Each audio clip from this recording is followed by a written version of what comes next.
It didn't happen during a game, not on a busted play, not in a post-game presser, not even under the bright lights of Sunday Night Football. This moment, this spark that lit the fuse on the Browns' latest quarterback crisis, happened because someone forgot to mute their mic. One clip, that's all it took.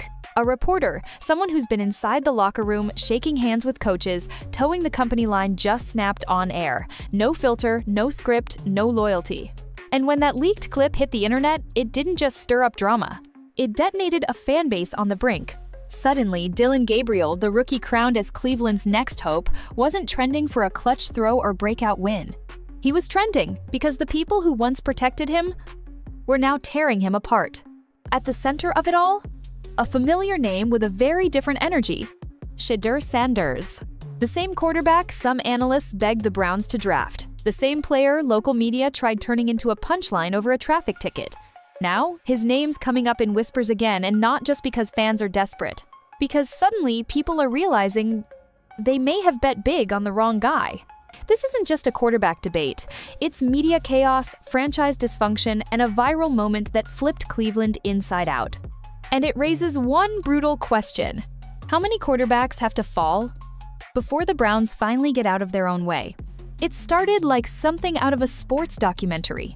The Browns had done it again. They'd found their guy. Dylan Gabriel, third-round pick, newly drafted, barely even introduced to the locker room, and suddenly he was taking first-team reps.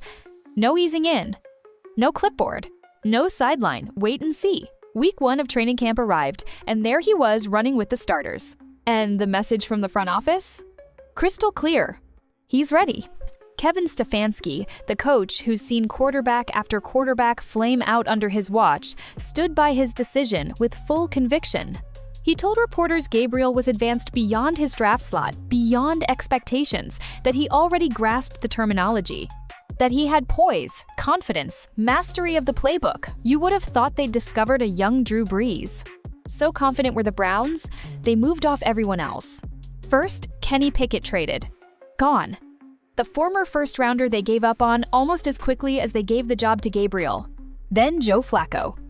The experienced vet, Super Bowl champion who'd shown flashes of competence when the Browns needed him last season, also sent packing. And in doing that, Cleveland sent another message to every fan, analyst, and player in that building. This is Dylan's team now. They didn't bring him in to develop, they brought him in to lead. And for a few weeks, fans tried to believe it. Gabriel did all the right things, respectful in interviews, humble on social media, quiet in the locker room. He wasn't flashy, he wasn't controversial. He just fit the mold of a generic media-safe quarterback. That's a big reason why so many people bought into him early. Because Dylan wasn't going to stir up headlines. He wouldn't draw attention like Cam Newton or Kyler Murray or, yes, Shedeur Sanders. Instead, he was safe, the kid who'd play within the system. A coach's dream, a franchise-friendly face without the ego. Or so it seemed. But that's the part people never ask out loud.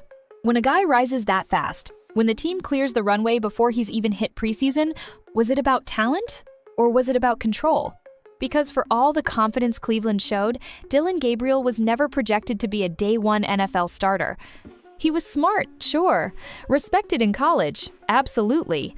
But he wasn't a top-tier prospect. He didn't have the cannon arm, he wasn't the physical prototype, and he definitely didn't walk into the league with the personality of someone ready to lead a torn-up locker room full of veterans and free agents, clinging to playoff hopes. But none of that seemed to matter. The Browns drafted him, gave him the keys, cleaned out the quarterback room to give him space, and sold everyone on the idea that this rookie was mature beyond his years. High praise for someone who hadn't thrown a single professional pass yet. The media went along. The reporters ran with headlines about how smooth he looked in early sessions. The Browns' PR team pushed videos of him throwing perfect slants against no defense and told the public he had command. Never mind that every rookie looks clean in shorts during non-contact drills. Never mind that it was April. The hype train pulled out of the station and there was no turning back. The fans? Mixed, but cautiously hopeful. Because in Cleveland, hope isn't built on wins, it's built on next times. Maybe this guy will be different. Maybe this rookie isn't like the last 8 guys. Maybe Kevin Stefanski gets it right this time. But football has a way of exposing fiction faster than any sport on earth. And by the time the Browns hit Game 4, everything that had been predicted with quiet doubt was screaming through the stadium speakers. Dylan Gabriel wasn't ready. And it wasn't just the turnovers, it wasn't just the checkdowns, it was the body language, the processing speed, the missed reads, the indecisiveness, the way he looked lost even when everything around him seemed under control. The quarterback, who was supposed to be the smartest guy in the room, was out there making rookie mistakes with no upside. The most brutal part? It wasn't just fans pointing it out.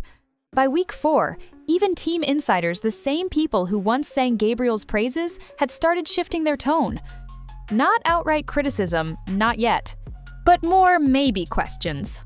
More development takes time hedges. Some floated the word learning curve. And that's when fans knew the organization had oversold it. Again, they'd taken a promising rookie and turned him into a premature savior. They built him up to fail, and the second he started slipping, the mask started coming off. Because it turns out, Dylan Gabriel didn't rise, he was elevated. And the people who lifted him up were already planning their exit strategy the moment things got shaky. From the outside, everything still looked under control. Dylan Gabriel had the job, the coaches backed him, the media still used words like growing pains and rookie experience. Nobody wanted to panic after just a few games, but inside the film rooms, inside the locker room, and especially inside the minds of Browns fans, something felt off. The honeymoon was over, and the questions started exploding not behind closed doors but out in public. Every Sunday, the confidence Cleveland had in their newest quarterback unraveled a little faster. The throws weren't just off, they were confusing. Short passes into the dirt, open receivers missed entirely, deep routes thrown like screen passes. And more than anything, a strange pattern began emerging. Dylan wasn't just struggling under pressure, he was folding in clean pockets too. This wasn't about bad protection, this wasn't about play design. This was about a quarterback who didn't look like he knew what he was seeing. And that quiet concern?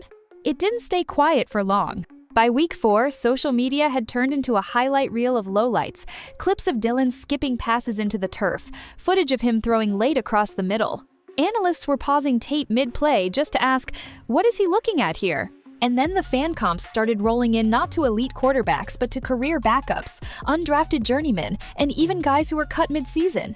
The internet wasn't just wondering whether Dylan Gabriel was struggling, it was questioning whether Cleveland had totally misevaluated him. And the wildest part? Dylan was exactly the quarterback they claimed he'd be. No one ever said he had the monster arm. They knew he wasn't flashy. His game wasn't based on physical traits, it was supposed to be based on his intelligence, accuracy, decision-making, vision, maturity. But when your football IQ is the selling point, and you start throwing into triple coverage, that's a different kind of disaster. Every mistake suddenly feels magnified. Every slow read looks like a red flag. And every time he missed a chance downfield, fans didn't just call it a bad throw, they called it proof that the front office got it wrong. And worse? Fans started wondering, why was Shedeur Sanders still sitting? Because while Gabriel was forcing throws into windows that didn't exist, the Browns had a quarterback on the bench that the media once called a generational prospect. Once upon a time, Shedeur was being compared to first-round picks. His control, confidence, and arm strength were supposed to be the future. But now, he was listed behind a rookie in meltdown mode. It was a decision that became harder to defend every single week, especially when the stats didn't lie. Dylan's quarterback rating hovered near the bottom of the league. The offense ranked in the league's bottom 5 in yards per game. And worst of all, Cleveland's defense was doing its job. They were keeping scores low, getting stops, giving the offense a chance, and yet they were still losing, badly. Fans weren't just angry, they were tired. Tired of hoping, tired of waiting, tired of watching another promising season spiral because of bad quarterback play. And this time, they didn't want to hear excuses. The patience was gone. But the true shift came when local media, the same reporters who hyped Dylan over the summer, started changing their tone. Ever so subtly, they dropped words like inconsistent execution. They mentioned lack of pocket awareness. Some even hinted at a confidence issue. What they didn't say out loud yet was what fans were screaming across Twitter and talk radio. He's not the guy, put in Shedeur. And for the first time, that opinion didn't feel outrageous. It felt inevitable.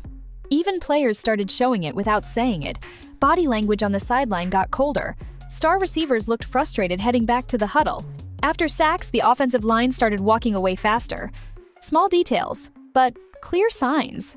Gabriel no longer had complete buy-in, not from fans, not from teammates, not even from the people who pushed his face into the spotlight. And yet, week after week, Cleveland's staff doubled down. They said the plan hadn't changed, that the system takes time, that they still believed Dylan was developing the right way.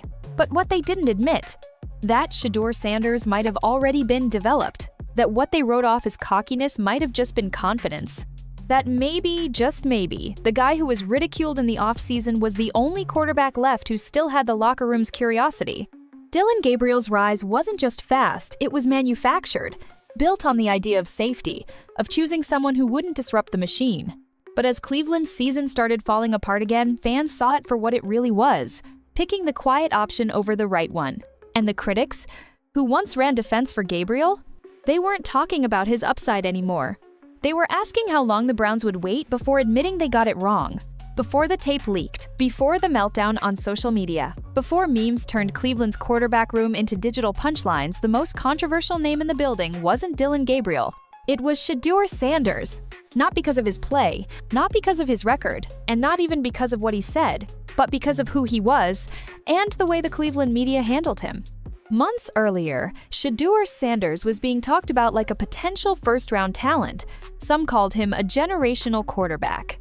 He was calm under pressure, had elite control, poise, and carried himself with the kind of maturity most rookies only fake. A pure leader. That's what they said, at first. But things shifted. And fast. It started with a speeding ticket. Yeah, a basic traffic stop in the off-season. Nothing violent, no crash, no alcohol, just a kid in a fast car, going too fast. Standard stuff. A quick headline at most, right? Wrong. Cleveland's media turned it into a drama series. Suddenly, podcasts were dissecting it. Commentators were questioning his discipline. Whole YouTube segments popped up with thumbnails of Shedeur looking guilty, as if he'd been caught escaping a crime scene. One reporter even implied it might be a red flag for leadership. A ticket. A single ticket. That's all it took to paint the Browns' backup quarterback like a potential liability. 2 weeks later, Myles Garrett, one of the city's most beloved players, got his own speeding ticket. A similar situation. Guess how many hours of coverage that got? Not even one. No media frenzy, no leadership questions, no debates about maturity. Just a quiet line in the news crawl, Garrett cited for speeding. Done. Now pause. Think about that. Because deep down, everyone watching noticed. One player makes a mistake and it gets sensationalized. Another does the same thing, and suddenly the media has selective amnesia. The difference had nothing to do with driving. It had everything to do with narrative. Shedeur Sanders was never just a quarterback trying to earn a shot.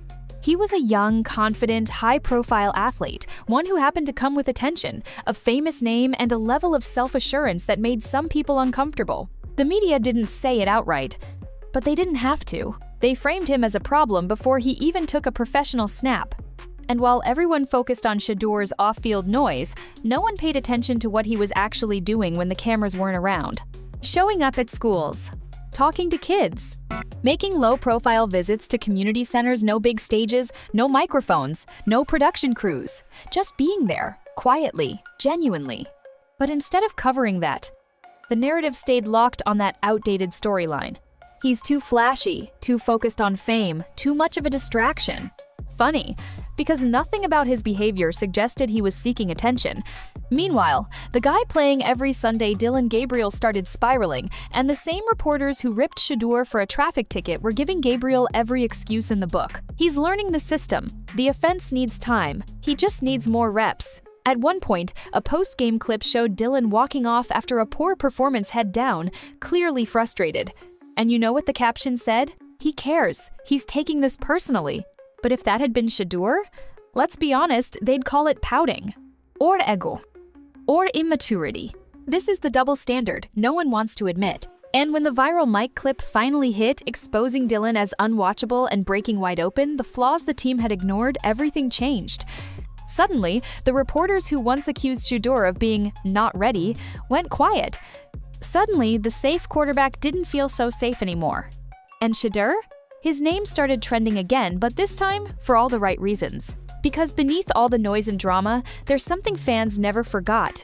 Shedeur Sanders can actually ball. He's not some celebrity sideshow. He's not a marketing ploy. He's a real quarterback with touch, timing, toughness, and leadership. He proved that time and time again in college. And the only reason he hasn't had the shot yet? Because someone didn't want him to. Maybe it was coaching politics. Maybe it was optics. Or maybe someone decided it was easier to back the hand-picked rookie than admit they overlooked the better choice. But at this point, Cleveland fans don't care about loyalty to bad decisions. They care about results, respect, competence. And right now, the person who's done everything right off the field is also the one who deserves a real look on it. And the fact that he hasn't gotten it yet tells you more about the Browns than it does about either quarterback. It wasn't a fumble.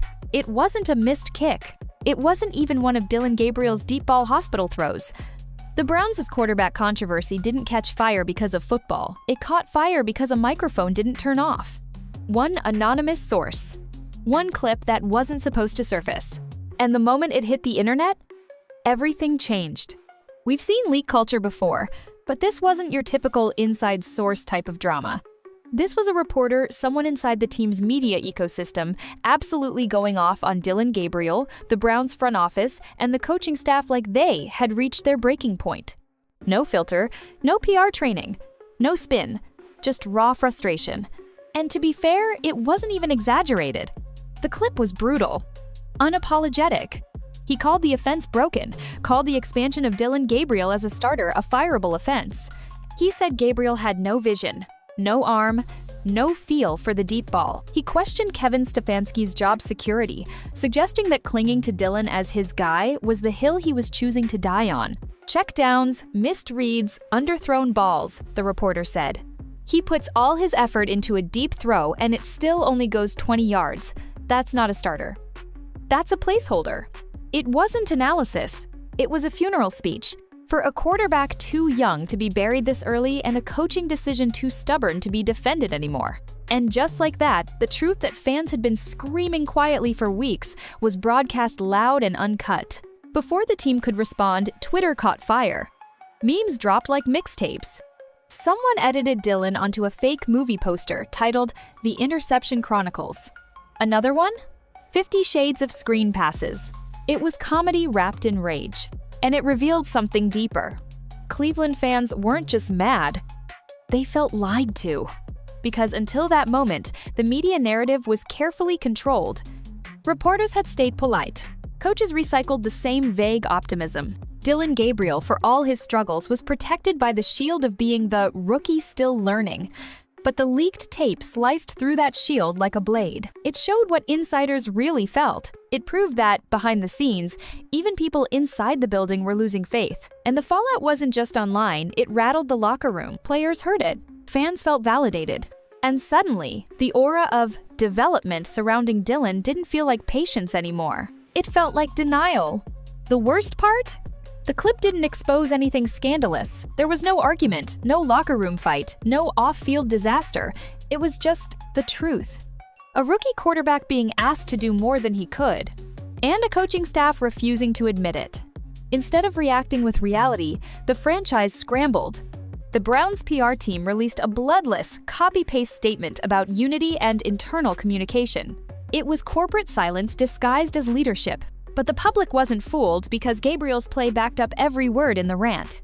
And the team's refusal to consider Shedeur Sanders only made things worse. Because now it wasn't just a quarterback debate, it was a conspiracy theory. Why was Shedeur being ignored? Why was the organization so obsessed with pretending Gabriel was ready when he clearly wasn't?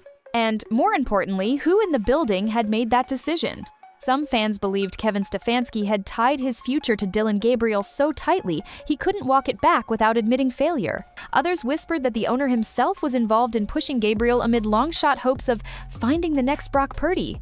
And some, especially online, believed what many had suspected quietly all along, that the treatment of Shedeur Sanders wasn't about football.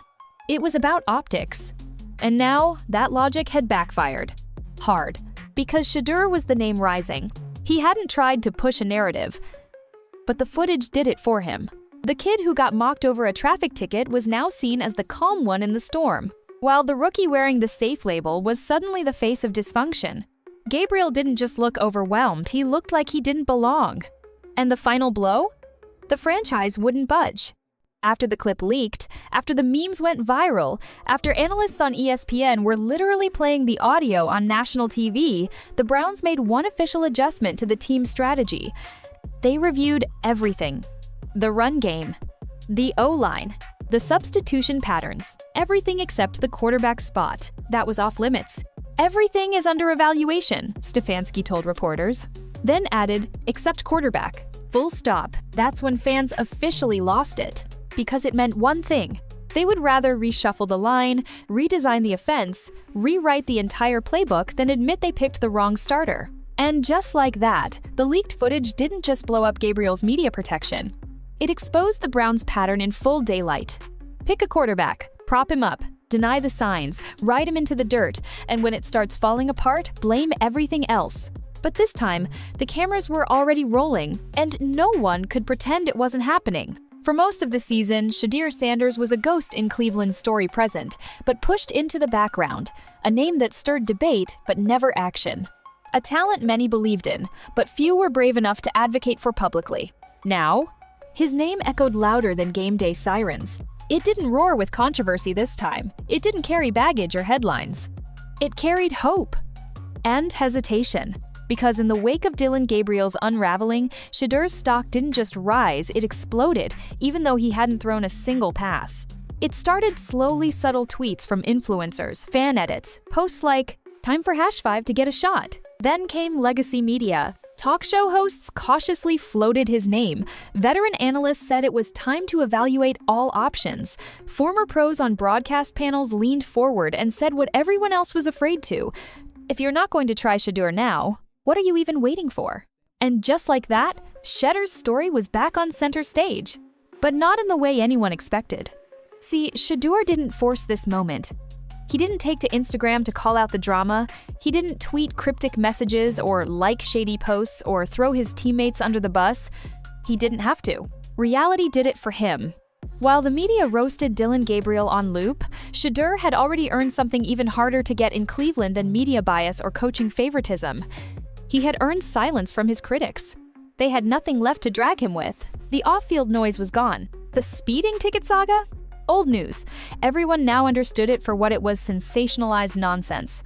The flashy label replaced with quiet discipline. While the starter buckled under pressure, Shedeur stayed composed in the shadows. Sources even reported that he'd been taking extra scout team reps, watching film late, and most telling of all, taking time to coach up wide receivers during breaks in practice. There was no entitlement, no diva energy, just a competitor, waiting for the call. But here's the twist. That call?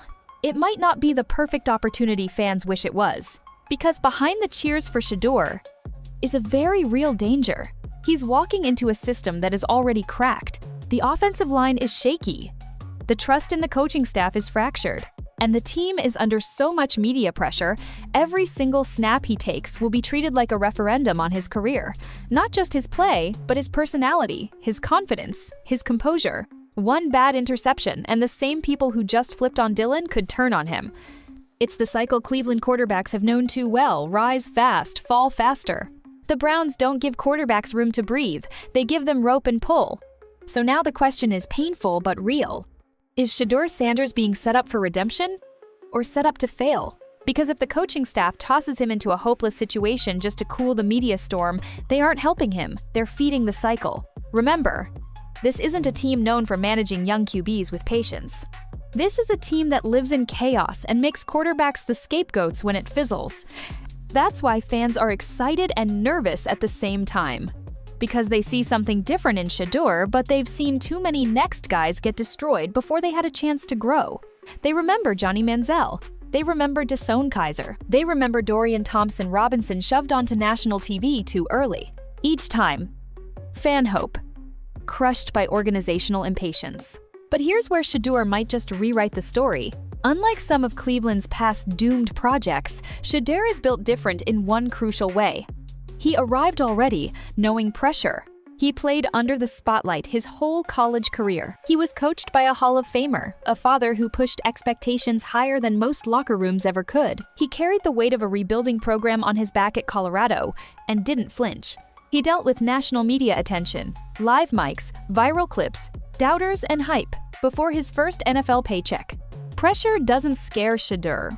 It sharpens him, but mindset alone won't save him if the Browns throw him into a crumbling playbook with a protection scheme that leaks like a busted faucet. If Cleveland wants to truly give Shedeur a shot, they have to give him support, not just snaps. That means building the offense around his strengths, the deep ball accuracy, the rollouts, the pre-snap vision. That means giving him leash to lead, not yanking the cord the first time he takes a sack. Because if they don't, Cleveland fans will add one more QB name to the long list of wasted potential this franchise has chewed up and spit out. And Shedeur Sanders deserves better than that. He's not just the next man up. He might be the only one left who can flip this script and salvage what's left of this season and maybe this locker room's belief in the process. But if the Browns are gonna put him in, they better mean it. Because if they plug him into a broken system just to cool headlines, they won't just lose another quarterback. They'll lose the last trace of trust the city has left. There's something eerie about how fast the story changed. One week, Dylan Gabriel was poised under pressure.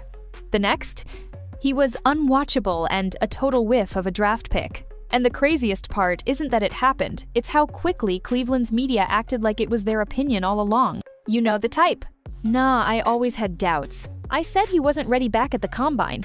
Look, I was never sold, you just didn't read between the lines. Suddenly, every sideline reporter who praised Gabriel's maturity during minicamp was talking like they never understood why he was handed the starting job. Every radio show host who said he had QB1 intelligence was now repeating phrases like limited arm talent, slow processor, and backup upside.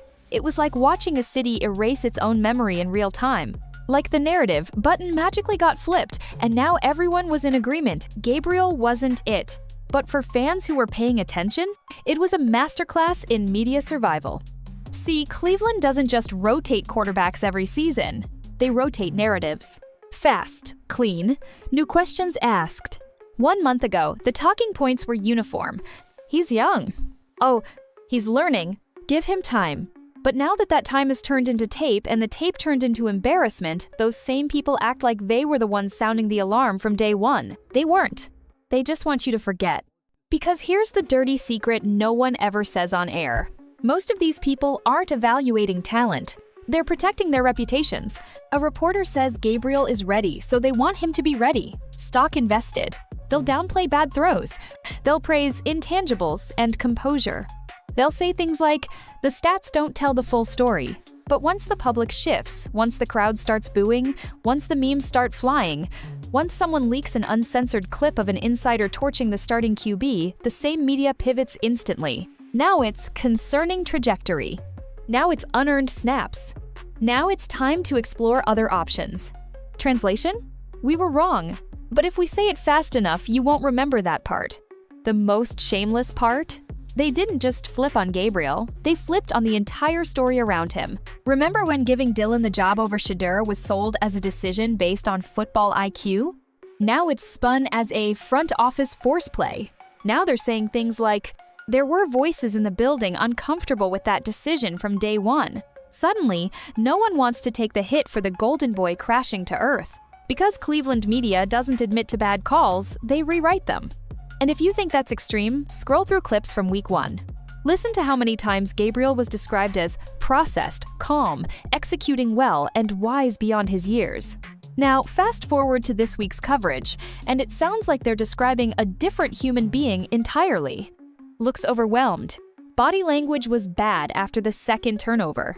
Missed another obvious drag route. It wasn't growth. It was deflection. Media personalities jumping off the sinking ship, hoping they don't get noticed in the splash. But fans noticed. For once, Cleveland's fan base called the switch in real time. Comment sections started dragging analysts. Entire podcast clips went viral, not for their football takes, but for their hypocrisy. One labeled clip simply read, "This you?" and showed a local host praising Gabriel's underdog fire 3 weeks ago, while now calling him a bench warmer in waiting. The internet doesn't forget, and neither do fans who actually love this team. Because Cleveland doesn't want perfection, they want honesty. And too often, the media gives them performance art instead of perspective. This entire scandal, the hot mic, the viral memes, the locker room whispers, might have gone differently if the media just did one thing from the start. Told the truth, that Dylan Gabriel looked shaky in camp. that Shedeur Sanders deserved an open QB battle. That betting the season on a rookie with questionable tools was risky, no matter how politely packaged. But instead, they pitched faith over facts. They invested in image. And now that the image is burning, they're blaming the fire on someone else. Here's the punchline. The only person who hasn't tried to spin the story is Shedeur Sanders himself. No press tantrum. No cryptic tweets.